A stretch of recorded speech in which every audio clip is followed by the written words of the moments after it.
Cocoa farmers in parts of the Western North region are calling on the Ghana Cocoa Board to intervene to address challenges, drawing back some of the government key production interventions meant to boost yield. Key among these programs facing setbacks requiring urgent attention are the Cocoa Farms Rehabilitation Program, free mass spraying and supply of the subsidized fertilizers, which according to the farmers may fail without a prompt Cocobod'S action. This came to the fore when journalists toured cocoa-growing communities and farms within the Bibiani and Nyansubekwa municipality to learn at first-hand preparations being made by cocoa farmers for the 2021-2022 season, which begins next month. Ghana, through the Cocoa Board, has introduced a number of interventions meant to increase the annual national cocoa yield. Among these interventions are the free mass spraying, through which Cocoa Board has been spraying the cocoa farms of people at no cost. Government again has been subsidizing the prices of bags of fertilizers to the cocoa farmers to ensure affordability and easy access for timely application of the farms. In 2019, Ghana and Cote d'Ivoire jointly launched the Cocoa Rehabilitation Program at Pillar 34, a cocoa-growing border community in the Northwestern North region, to cut down all diseased and moribund cocoa farms in the country. The program, being financed by the African Development Bank, is meant to replace the diseased and unproductive cocoa trees with disease-resistant, early maturing and high-yielding varieties at no financial cost to the affected farmers. During the rehabilitation period, the farmers were to be allowed to plant annual crops and economic plants, as well as receive 1,000 Ghana cedis for each hectare of cocoa farm destroyed as an incentive. The Western North region, famous for cocoa production, was the first area to benefit from this national intervention.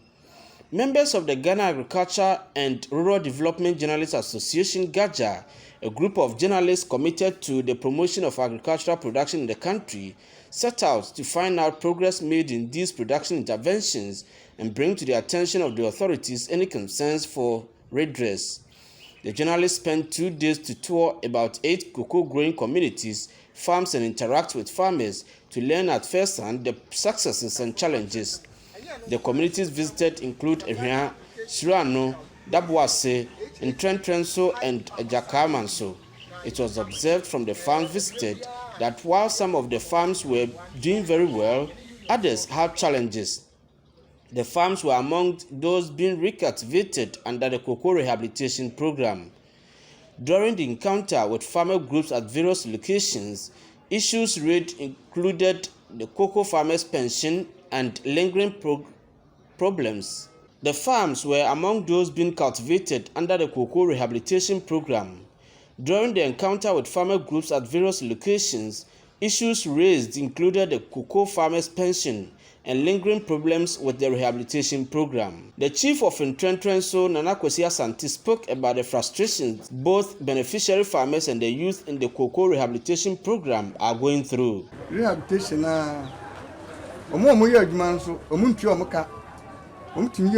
just 6 months.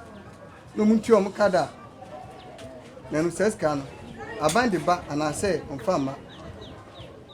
A bassa, I can for na edakuna. Nana ya dear me. You may call no moba, or more no moba. A wife has said would be a question for room. Adra and Mubros cry Sancho. Nabusumberson of a co bank 0. Sa 6 months, ya. Yes, Remo. My bed ye, Mufanko to a binding. Company for no 1 crown. Say, and a cost of Western North. It's a moment day, Emra. No man she ye. Na omo mo ye adwuma no so omo entom no munya akomapa emfa nye cocoa adwuma no na obia so den honto no. The secretary to the Sehibekwa Cocoa Farmers Cooperative, Mr. Nicholas Kwabna Dagbo, said the farmers are losing interest in the rehabilitation program due to some negative behaviors of the agric extension agents, for which Cocoa Board must swiftly intervene. Time ago they came and told them they should chop down the trees down because it's not helping the cocoa tree. They listened to them, they chopped down all the trees, and later on, the result that they got from it was bad. All their farm got spoiled and they are poorer than they were. So that's why they lost confidence in the agri extension officers now. So they don't want to listen to anything. Anywhere, they don't want to get it. And if agri extension was here today, an extension officer was here today, you will see what will happen. The extension officers know the right thing. They have educated, they have told them what to do, but they should do the right thing. Engage them, give them the right. If there's anything like weather changes, climate changes, they should tell them. They should give them specific time so that they can